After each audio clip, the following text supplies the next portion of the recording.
So many of us are using AI now. But let's be honest, a lot of the time it just feels like one more app on an already cluttered desktop. Today, we're going to change that.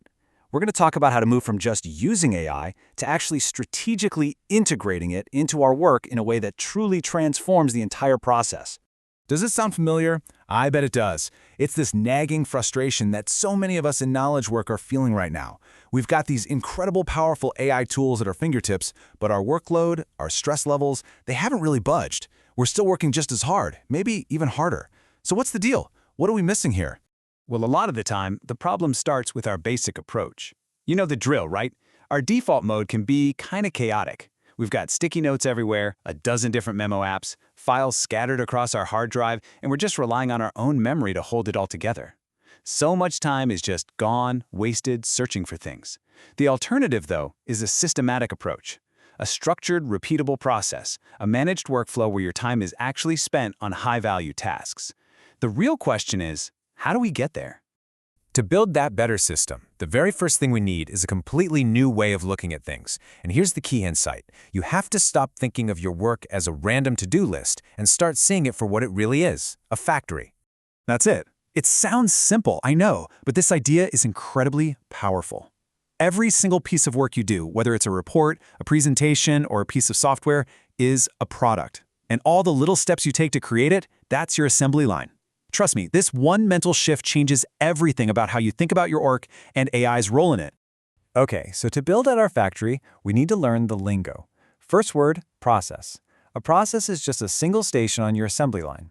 So, doing research, that's a process. Writing a first draft, that's a process. Editing, yep, that's a process too. Each one takes an input, does something to it, and creates an output for the next station. And this next one, this is absolutely crucial. The bottleneck. In any factory, in any assembly line, there is always one step that's slower than all the others, and that single slowest step determines the maximum speed of the entire production line.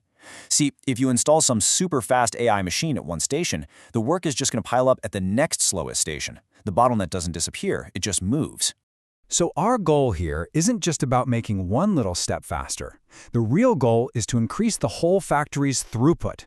That's the rate at which you produce a finished, high-quality product from start to finish. And you only do that by finding and fixing the real bottleneck, not just automating the easy parts. So how in the world do you map out your own intellectual factory to find that critical bottleneck? Well, you do it by building something called a process chart. And it's actually pretty straightforward. There are 5 key steps. First, define your input. What are your raw materials? Is it data, a client request, just some rough ideas? Second, map out the entire process. What are all the different stages? Be specific. Third, define your final output. What's the thing you're actually delivering? Fourth, how do you inspect for quality? And finally, the most important step of all, identify the bottleneck. Where does work always seem to slow down, get stuck, or pile up? That's your target. And this right here is the heart of the whole shift. Once you have that process chart, AI stops being this random hand tool you just kind of use whenever.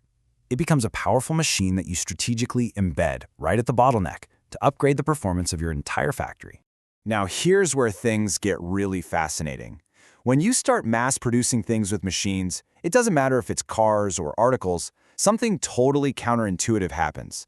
The value of the uniquely human handmade part of the process doesn't just stay the same, it skyrockets. I mean, think about it. When AI can churn out thousands of reports or articles or images in just a few minutes, the sheer volume of stuff out there becomes overwhelming. The content itself starts to become a commodity. So what becomes truly valuable? What becomes the new hallmark of quality? It's the handmade stuff, the things AI just can't replicate. Things like your unique first-hand experience, your gut feeling, that intuition you get from actually being there. A decision where you personally take on the risk. Your core beliefs and philosophy. These are the things that give your work its unique signature and value. But let's be crystal clear here. Handmade does not mean rejecting technology or avoiding AI. That's just being inefficient. This is all about a strategic partnership. You automate the commodity work to free yourself up so you can apply your irreplaceable human insight where it has the biggest impact. So what does all this mean for us, for our careers? It means our entire role is changing, and fast. We have to stop seeing ourselves as just workers on the assembly line. This is the new core skill we all need. The central decision that every single one of us has to make, day in and day out, is where to install the machines and where to apply our own unique handmade craft. You are becoming the manager of your own production process. That's right. Your job isn't just about doing the tasks anymore. It's about designing, managing, and optimizing the entire system. You decide the workflow, you identify the bottlenecks, and you strategically place both AI automation and your own human insight to create the best possible output. And look, this whole thing isn't just about squeezing out more productivity. It's about something much, much bigger. We're entering what some people are calling a creative society. As AI automates the raw production of content, we are being freed from the more mundane, repetitive tasks.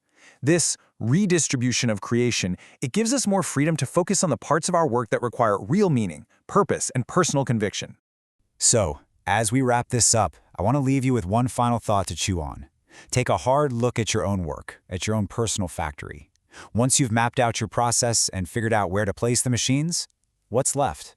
Where in your unique production line are you going to choose to install the most valuable, most powerful component of all, your meaning?